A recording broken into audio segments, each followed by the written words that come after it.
Hi guys, welcome to this video where I'm going to be covering plant hormones and responses as part of your OCR A-level spec. We'll be looking at all of the plant hormones you need to know about, as well as all of the tropisms and responses, so you can nail all those hard questions. Before we get started, make sure you click the link in the description for some free flashcards all about plant hormones and responses. All you have to do is enter your details and I'll send it over to you immediately. So let's get started. So plants, just like animals, use hormones in order to coordinate responses around their body. Those hormones are simple chemical messengers, and there are a few types of hormones that we are going to look at in this video that you need to understand and know the functioning of each of those hormones. Now, one of the main ones is auxins. There are a few different types of auxins, but these are primarily involved in controlling certain tropisms and also apical dominance. We also have gibberellins, which are hormones involved in stem elongation, as well as seed germination and lateral bud growth. Ethene, which is involved in fruit ripening, and abscisic acid, which is involved in kind of controlling the functioning, the opening and closing of the stomata. So in this video, we're going to break down the roles of all four of these different hormones, as well as looking at some other plant responses too. So let's get into auxins initially. Well, auxins control tropisms. A tropism is a coordinated response by a plant, and it is in response to a specific factor, usually an abiotic factor. So an example of a tropism could be phototropism. Phototropism is in response to light, specifically in response to light intensity. Now, tropisms can either be positive or they can be negative. So for example, a part of the plant could be positively phototropic. That means that it would grow towards the light. If it was negatively phototropic, it would grow away from the light. A good example of that is the roots. The roots are negatively phototropic, growing down into the soil, whereas the shoots are positively phototropic, growing upwards towards the light, or even bending towards where there is a greater light intensity. Another example of a tropism is geotropism. This is in response to gravity. Again, the roots are positively geotropic now. They are going to grow in the direction of gravity, whereas the shoots are negatively geotropic. They are going to go in the opposite direction against gravity. Some other examples of tropisms that we need to be aware of, but don't necessarily need to know the detail of, are hydrotropism, which would be in response to water or a water potential gradient. Chemotropism, which would be in response to a chemical gradient. And thigmotropism. Thigmotropism is response to touch. So this is how climbing plants like ivy manage to grow around other plants, because as they touch another surface, that then causes a response within the plant. So tropisms are coordinated by growth factors, and those hormones that we saw earlier could be examples of those growth factors. All of the tropisms that we are going to learn about in detail are controlled by auxins. Now, these growth factors are produced in small quantities in the tips of the shoots and the tips of the roots. We call these the root cap and the shoot cap. Now, the main growth factors are auxins. The auxins control cell elongation in plant cells, as well as the rate of cell division. Behind these root caps and shoot caps, there is going to be meristem tissue, which will differentiate to become any specialized types of cells, such as the xylem or the phloem to form the vascular bundles to take anything, to take the water and mineral ions, for example, up to the shoot tips. There are a couple examples of auxins that we need to know about. We've got indoleacetic acid, or IAA, which controls certain tropisms. There are other examples of hormones such as IBA, which are used for other purposes, and commercially they can be used to inhibit or to promote plant growth, but more on that towards the end of the video. So indoleacetic acid, or IAA, you don't need to know the full name indoleacetic acid, you can use the acronym, is an important auxin that is produced at the apex of the roots and the shoots, the tips. The IAA is moved around the plant to control the tropisms. Now, the exact process by which the IAA is moved, we don't really understand as biologists and scientists yet. But from experimental results, it is hypothesized that the IAA diffuses away from the light and moves over to the shaded side in the shoots. This causes the cells on the shaded side to elongate more than the cells on the light side of a shoot, and this is referred to as the elongation zone. We can see this in our diagram here, that the IAA moves to the opposite side of the shoot. Now, in our exam questions, we need to be really specific as to which side we are talking about. If you just say left versus right-hand side, the problem with that is it may not be clear to the examiner which side you are referring to. I would always use the phrase the light side versus the shaded side, saying that the IAA diffuses to the shaded side of the shoot. Where it then diffuses to the shaded side of the shoot, it causes the elongation of cells. Now, it's slightly beyond specification to know how the IAA leads to this elongation, but essentially it loosens the cell wall. It activates certain proteins called expansins that break the hydrogen bonds between the cellulose fibers. That loosens the cell wall, allowing the cell to expand. So why does this lead to a bending of the shoot tip? Well, if we add some simple markers to the side of our shoot and add them evenly spaced, we can see that the evenly spaced markers on the shaded side have become spread out. Because one side is growing more than the other, this means that the shoot is now bending in the direction of the light. Why is that useful? Well, this means it's going to receive greater light intensity, and by receiving greater light intensity, it's going to increase the rate of photosynthesis, meaning more glucose is produced and more glucose is available for respiration or to produce other organic molecules for growth as well. So phototropism, we are positively phototropic in the shoots. What about in the roots? Now, in the roots, the IAA has the opposite effect. If we imagine a situation where a seed has landed on the ground. Now, as the seed starts to germinate, it will produce a shoot and it will produce a root. Now, the shoot needs to grow upwards towards the light, so it will bend and grow upwards and be positively phototropic, as well as being negatively geotropic. But the root needs to grow downwards in order to grow into the soil to anchor the seedling, but also to access the water. So the root needs to be negatively phototropic or positively geotropic. So how is this coordinated? Well, it's coordinated by the root having a different response to the indoleacetic acid than the shoot.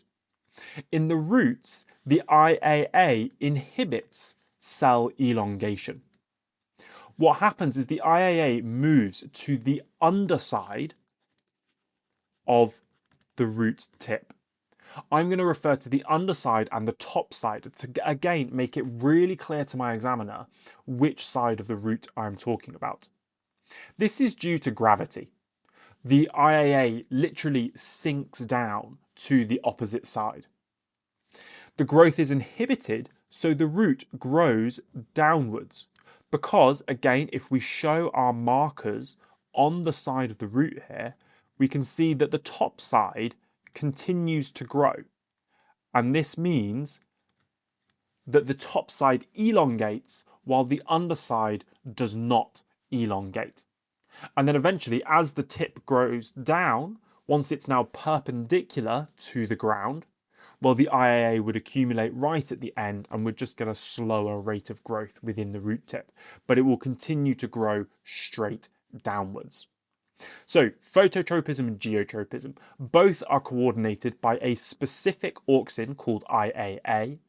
The shoots are positively phototropic, whereas the roots are negatively phototropic. Or we could say positively geotropic. So we cannot see the IAA having an effect. We can only hypothesize the effect that the IAA has. And there are a few key experiments that have been used to demonstrate this. Now, the reason these experiments make their way into our specification is because they help to show us some of the key elements of experimental design and how we can identify what process is occurring based on removing certain factors. So to begin with, in our experiment, we are going to start with our control. The control here shows us what the full positive response would be. And it's also used for comparison. This would be an example of a positive control.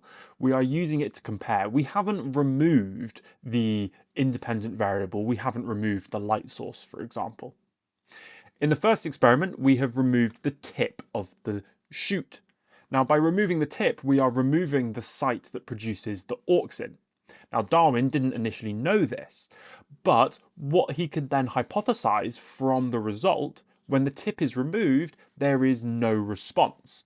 There is no growth, so whichever part of the plant coordinates this response must be in the tip of the shoot. Then in the second experiment, by covering the tip with an opaque cap, we have prevented the light from reaching the tip. We also see no response. From this, I can conclude that the light is needed in the tip of the plant to trigger this response, to coordinate this response. We can also confirm that it's not just the presence of the cap that's the problem.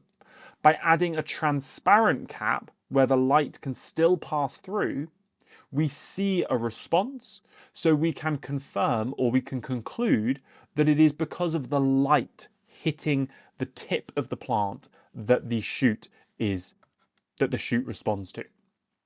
And then in our last experiment by Darwin, the base is now covered by an opaque shield. And again, we can see that we get a positive response. Again, confirming that it is the tip that is coordinating this response to light. Now, Boyson and Jensen took this a step further.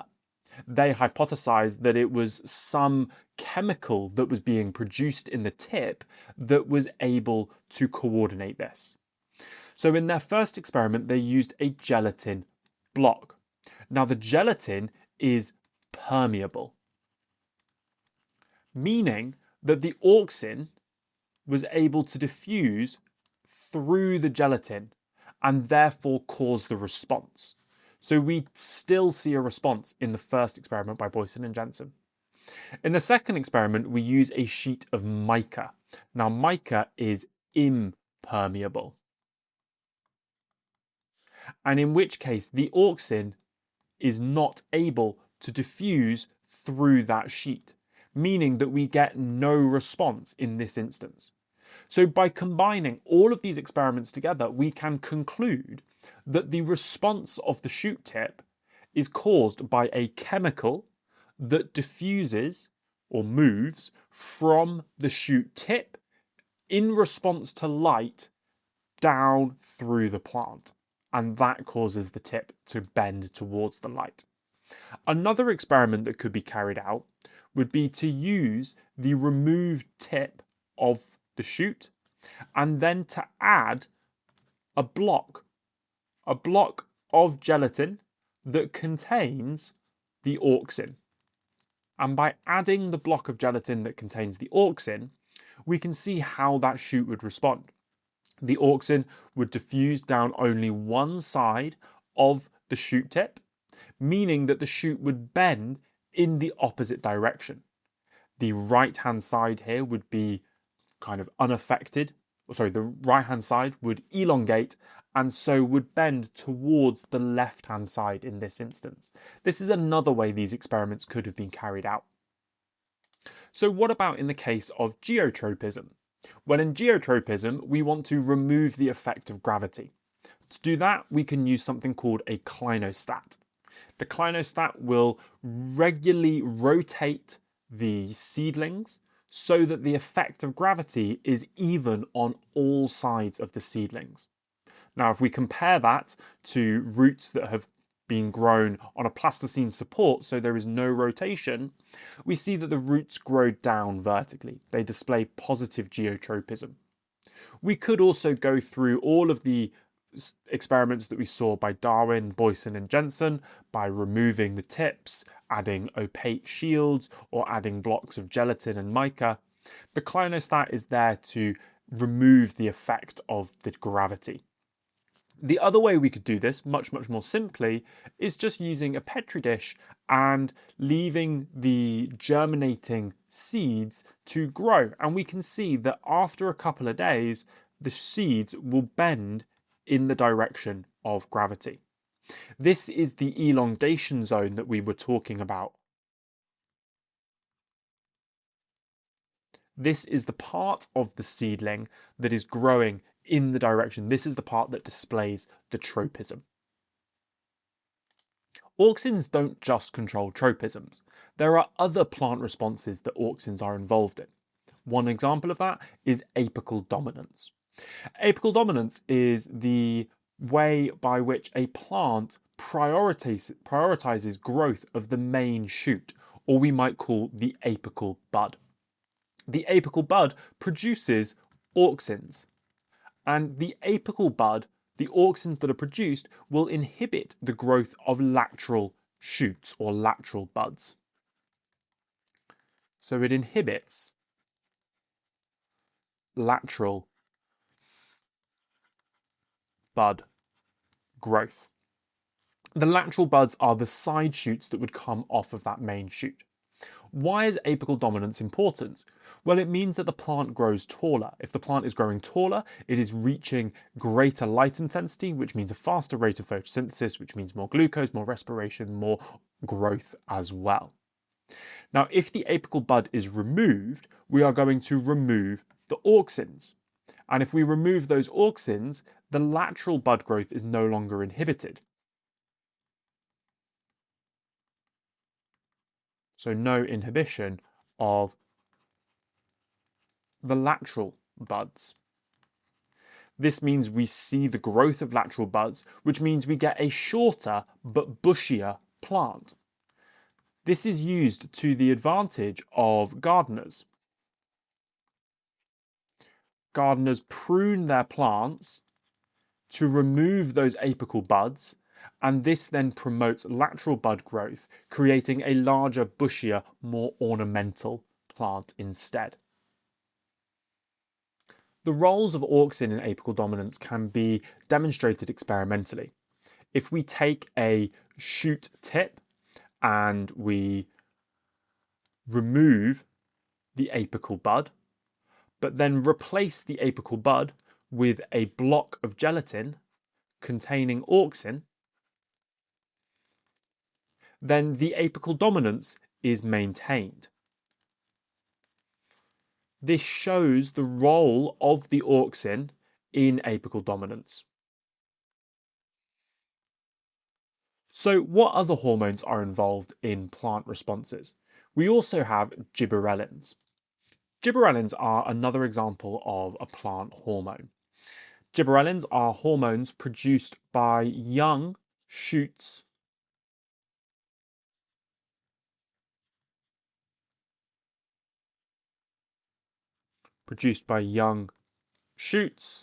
young leaves, and by seeds. There are lots of different types of gibberellins, just like auxins, and they coordinate many different responses around the plant. One example is stimulating germination.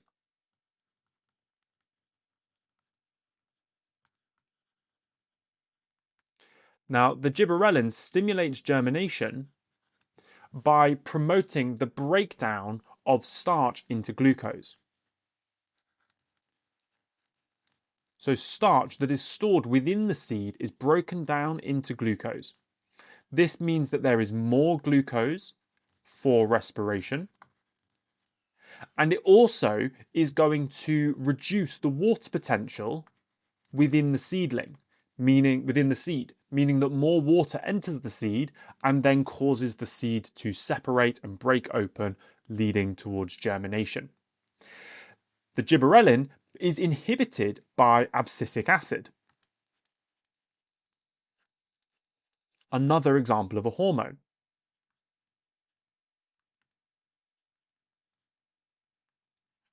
Which means that the abscisic acid is then going to inhibit germination.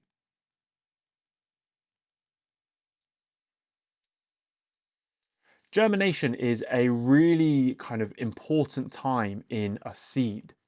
A really important time for a seed. Getting germination correct is important for increasing the likelihood that the seedling will survive. So lots of plants time germination based on certain weather factors or climate factors, such as after a frost, so that the seedling will be produced in the spring and not in the middle of winter. Another effect of gibberellins is stem elongation.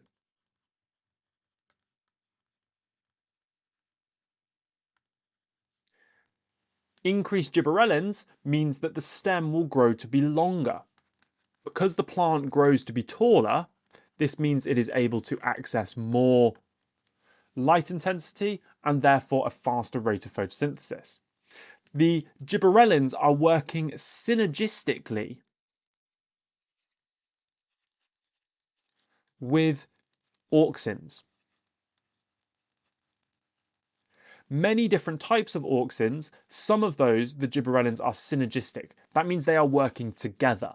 The auxin is promoting apical dominance, and the gibberellin is increasing the elongation of that main shoot. How do we know the effect of gibberellins in stem elongation? Well, we can take a look at dwarf varieties of plants. Dwarf varieties don't grow to be as tall, but when those dwarf varieties are given extra gibberellins, they will continue to elongate and will grow to be as tall as the normal varieties. Dwarf varieties are used a lot within agriculture because they are shorter, which means that they are less likely to fall over and they are more stable. So sometimes the selective breeding and the production of dwarf varieties that produce fewer gibberellins can also be beneficial. Another example of the role of gibberellins is in lateral bud growth. Lateral bud growth are side shoots. The auxins that are involved in apical dominance and some gibberellins are antagonistic. That means they work against each other. That keeps them in check and in balance.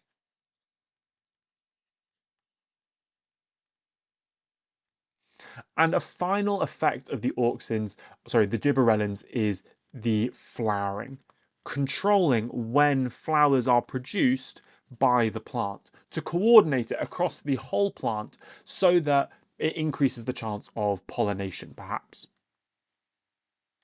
Another example of a response in plants that is coordinated by hormones is leaf loss. Leaf loss, also known as abscission, is the process by which the leaves are lost through the year. Not all plants go through this, only some plants, deciduous plants. The reason for this is it's to conserve water. It stops transpiration from happening, and so during the winter, it means that the leaf does not lose as much water. There is less light in winter, which means that there's going to be less photosynthesis anyway, so the leaves are not needed. So they might as well get rid of them. And then new leaves will grow in the next spring. So how is leaf loss controlled? Well, it is triggered by shortening day length.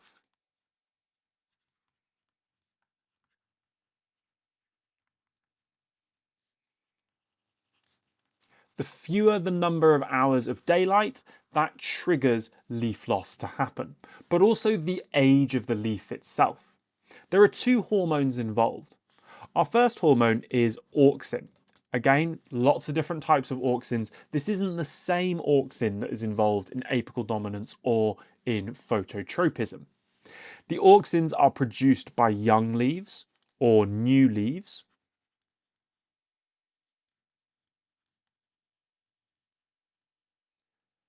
and these inhibit the leaf loss.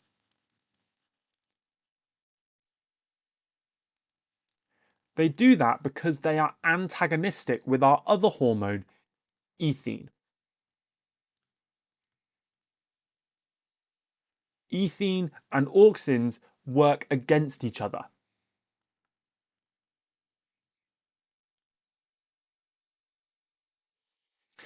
The ethene will be produced as the levels of auxin decrease. And as the leaf gets older, the levels of auxin decrease.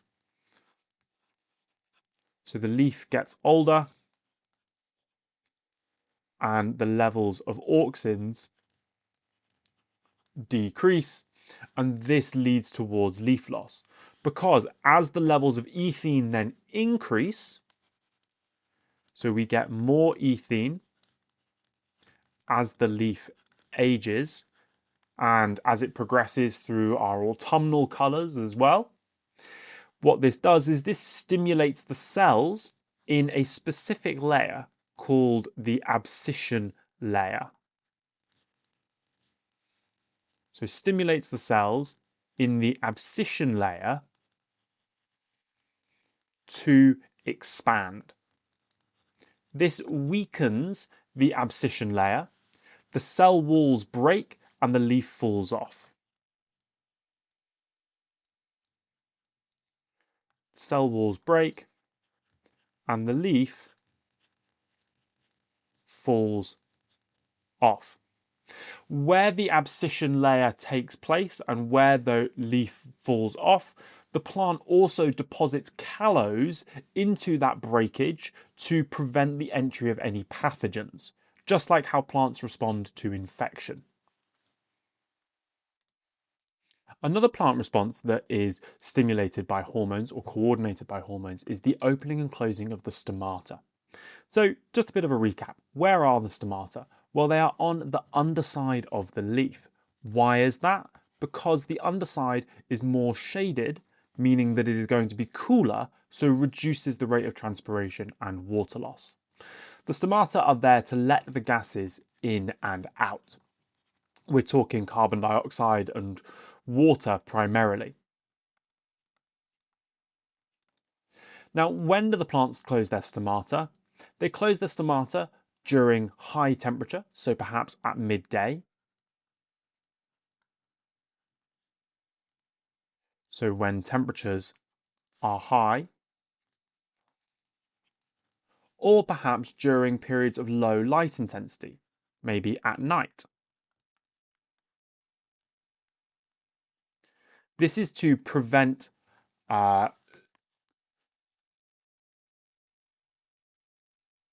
water loss and to reduce the loss of water by the plant. How is the opening and closing of the stomata controlled? These are by the guard cells. Now, the guard cells have an adaptation. The shape of the guard cell is a little bit like a kidney bean, and one side of the guard cell is thickened. There is a thicker cell wall on one side. What this means is that as the cell changes in volume and swells, the cell wall will pull away from the other guard cell. When the cell is turgid, this means that the stomata open. So when there is lots of water moving into the cell, the stomata open. When the cell is flaccid, this means that the stomata closes. As the water leaves the cell and it loses its shape and structure, the stomata will then close, and that is there to prevent the water loss. So how are the guard cells controlled? Well, this is by abscisic acid, also referred to as ABA. The abscisic acid causes the stomata to close. What it does is it binds to the membrane of the guard cell and it causes calcium channels on the tonoplast, the vacuole, to open. When those calcium channels open, the calcium moves into the cytosol or into the cytoplasm. It diffuses.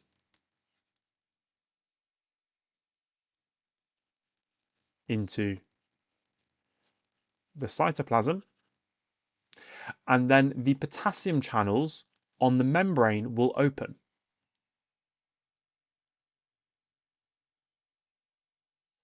The potassium channels on the cell surface membrane open.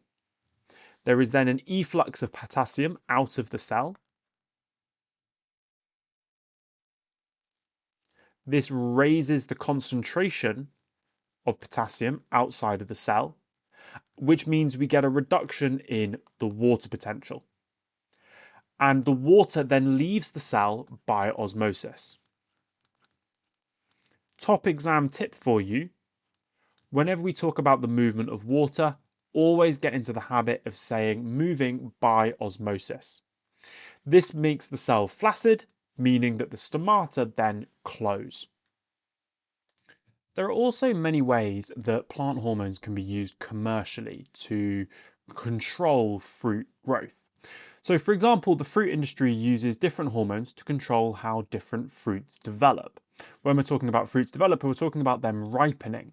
When they ripen, the starches are converted into sugars and the fruit softens. Now, the fruit softens because the cell walls are broken down. This is stimulated by ethene. So ethene stimulates the breakdown of cell walls, but it also stimulates the breakdown of chlorophyll. This is why the fruit starts to change colour as it ripens, and the conversion of starch into sugars. This makes the fruit sweeter. Why is this beneficial? Well, the fruit can be picked unripe. This means that it can be picked at any time. We don't have to wait for all of the fruit to ripen at the same time. But it is also slightly harder and firmer, meaning that it is easier to transport. It is less likely to be damaged in transport and picked at the same time. The fruit can then be exposed to ethene just before it is put onto the shelves in the supermarket. Auxins can also be used commercially. For example, auxins can be used as herbicides. They can be used as a selective weed killer by increasing stem length, by making the stems elongate, increasing stem growth. The plant grows unsustainably quickly. It grows too fast and cannot get enough water.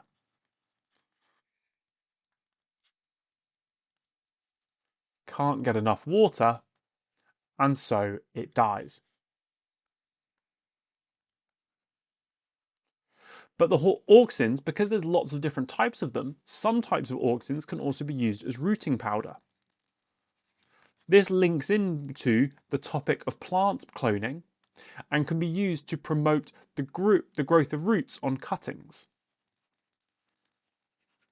So it can be used for cuttings to grow roots so that they can then be planted out into the soil. Auxins and gibberellins can be used together to promote flowering and to promote the production of fruit from unpollinated flowers, so to produce seedless fruit.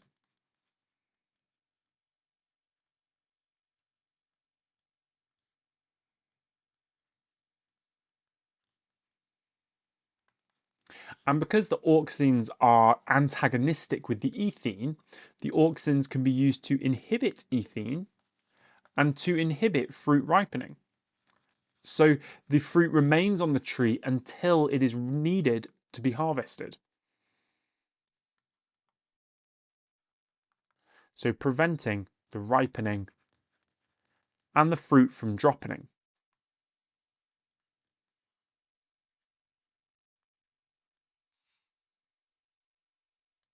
Our final examples of plant responses are how plants respond to their changing environment. One challenges that plants face is herbivory. Herbivory is when animals eat the plants. The problem with animals eating the plants is this reduces the number of leaves. And so there is less surface area to capture light for photosynthesis, meaning less production of glucose and less growth. There are a few defenses that plants have against herbivory. A classic example is a structural adaptation. This would include things like thorns, bark, which act as structural defenses, but also mimicry. The plant may look like something else to avoid being eaten. Perhaps the plant looks like a different variety that is poisonous, or perhaps the plant looks like a rock or something like that. There are also physical responses. An example of this is drooping.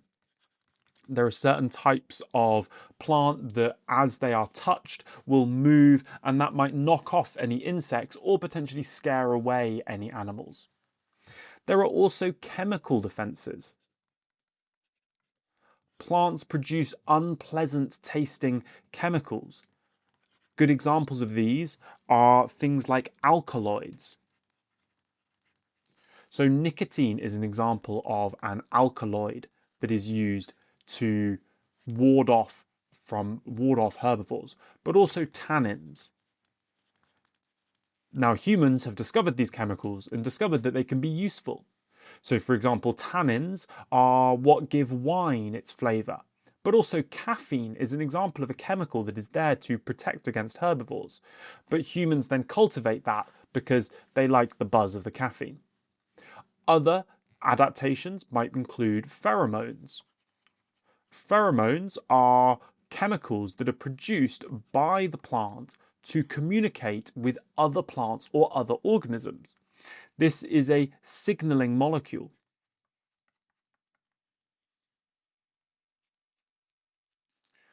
What they might do is they might warn other plants, and so other plants can start producing these bad tasting chemicals, or maybe they can increase the structural adaptations.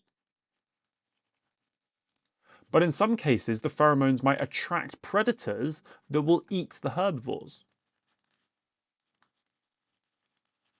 We see this with aphids and ladybirds.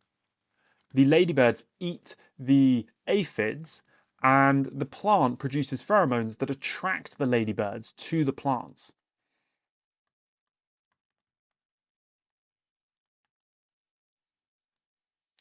Plants also need to respond to stress. Abiotic stress is caused by non-living factors. These might be things like extreme temperature, or perhaps drought. We've seen how plants lose their leaves in response to reducing levels of water in the winter, but they also respond through extreme temperatures by perhaps producing antifreeze chemicals. A good example of this is carrots. This stops the cell walls and cell membranes from freezing and stops ice crystals from forming.